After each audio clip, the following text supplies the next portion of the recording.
আমি সকলোৱে গম পাওঁ যে বৰ্তমান গুৱাহাটী ইউনিভাৰ্চিটিৰ এফিলিয়েটেড কলেজবোৰত BEd এডমিশ্যন চলি আছে, মানে BEd এডমিশ্যন ৰেজিষ্ট্ৰেশ্যন চলি আছে। তাৰে মই এতিয়া লৈ আহিছোঁ চিপাঝাৰ BEd কলেজৰ এটি notice. Last date of submission admission form 4th of August up to 4 PM, আবেলি 4 বজালৈকে লাষ্ট ডেট থাকিব। আজিৰ পৰাই ফৰ্ম ইছ্যু কৰা হৈছে আৰু publication of merit list and ৱেইটিং লিষ্ট হ'ব 5 আগষ্ট তাৰিখে কলেজ ৱেবছাইট বা ন'টিছ বৰ্ডত।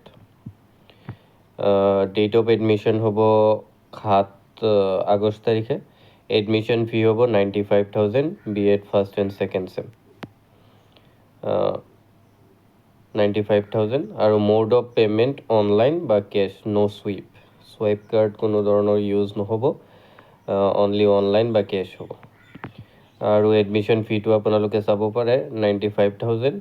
আৰু বাকী কি ডেটছবোৰ যদি আপোনালোকে চায়, last date of submission of admission form 4 August up to 4 PM, আৰু মেৰিট লিষ্ট আৰু ৱেইটিং লিষ্ট ওলাব 5 আগষ্ট তাৰিখে কলেজ ৱেবছাইট বা ন'টিছ বৰ্ডত থাকিব। চ' এইটো কলেজৰ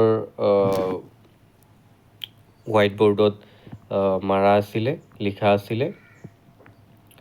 এইটোৰ এতিয়ালৈকে ৰিটেন ফৰ্মেটত ন'টিছটো ওলোৱা নাই। চ' আপোনালোকে আৰু কিবা যদি কুৱেৰিজ থাকে আপোনালোকে কমেণ্ট বক্সত জনাব। আমি আপোনালোকৰ কুৱেৰিজবোৰ ছল্ভ কৰিবলৈ চেষ্টা কৰিম। Thank you. আৰু এই ধৰণৰ ভিডিঅ' পাই থাকিবলৈ চেনেলটো ছাবস্ক্ৰাইব কৰি ৰাখিব। Thank U.